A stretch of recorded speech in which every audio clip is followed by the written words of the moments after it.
परीक्षा होगी उसमें कुछ बातें ऐसी हैं जो आप लोगों को समझ जानी चाहिए और बच्चों को भी उसके बारे में अवेयर कराना चाहिए, क्योंकि जो सेकंड परीक्षा है वो केवल 4-5 जो बिंदु हैं हमारे, उन बिंदुओं को एक बार फिर से आपको दोहराना अति आवश्यक है।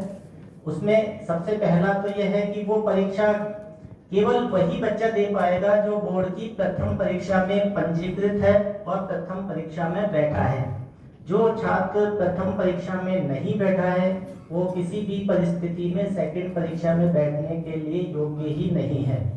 दूसरा, उस परीक्षा में केवल वही छात्र बैठेंगे जिनका परीक्षा परिणाम या तो उत्तीर्ण हुआ हो और या फिर जिसका परीक्षा परिणाम पूरक घोषित किया गया हो।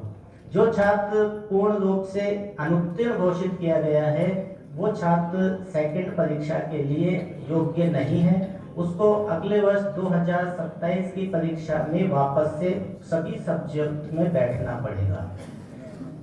जो छात्र इम्प्रूवमेंट करना चाहता है उसके लिए भी कुछ फाउंडेशन बोर्ड ने लगाई है कि वो मैक्सिमम 3 विषयों में ही इम्प्रूवमेंट कर पाएगा। उसमें भी उसकी एक लैंग्वेज होगी और 2 सब्जेक्ट एकेडमिक सब्जेक्ट होंगे, साइंस मैथ सोशल साइंस में से कोई सा भी एक सब्जेक्ट वो 2 सब्जेक्ट चूज कर सकता है। तो कुल मिला के 3 सब्जेक्ट में ही वो इम्प्रूवमेंट कर सकता है। यदि किसी बच्चे के सप्लीमेंट्री आई है तो एक सब्जेक्ट में अगर सप्लीमेंट्री है तो वो 2 सब्जेक्ट में इम्प्रूवमेंट कर सकता है। सप्लीमेंट्री और इम्प्रूवमेंट दोनों एक साथ कर सकता है। इसके अलावा जो अभी एक और नया परिवर्तन है वो है हमारे साइंस और सोशल साइंस का जो क्वेश्चन पेपर का पैटर्न है। इस साल जैसा कि आप सभी जानते हैं उसमें कुछ परिवर्तन किया गया है। साइंस का जो क्वेश्चन पेपर होगा वो 3 पार्ट में विभाजित होगा, फिजिक्स, केमिस्ट्री और बायो। और इसी तरह सोशल साइंस का जो क्वेश्चन पेपर होगा वो हमारा 4 पार्ट में विभाजित होगा, इकोनॉमिक्स, पॉलिटिकल साइंस, ज्योग्राफी और हिस्ट्री। तो आप सभी से अनुरोध है कि बच्चों को इस बारे में अच्छी तरह से अवेयर कराएं कि वो अपने जो कॉपीज है उस कॉपीज में पार्ट निर्धारित कर लें, क्योंकि जो हमारा क्वेश्चन पेपर होगा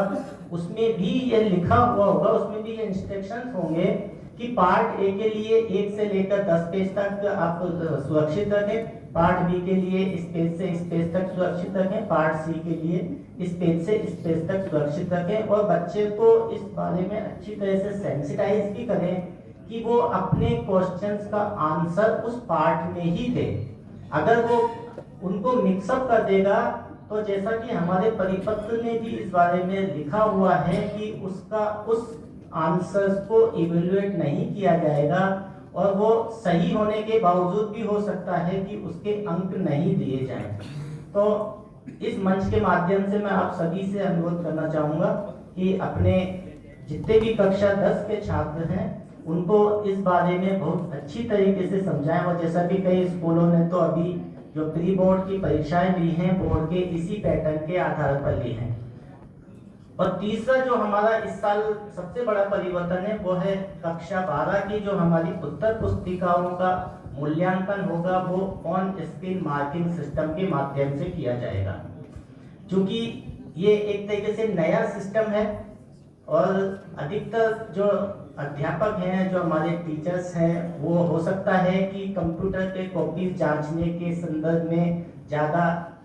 जानकारी ना हो, लेकिन हम कोशिश करेंगे कि अभी फरवरी के माह में जैसे भी हमारे पास इसके संदर्भ में कोई एसओपी आएगी हम कुछ टीचर्स की ट्रेनिंग कराएंगे और उनको हो सकता है वर्चुअल भी ट्रेनिंग करानी पड़े, या उसकी जो एसओपी होगी वो एसओपी हम सभी हमारे जो हेड एग्जामिनर्स हैं, हमारे जो सीएनएस हैं, उन सभी को हम प्रदान करेंगे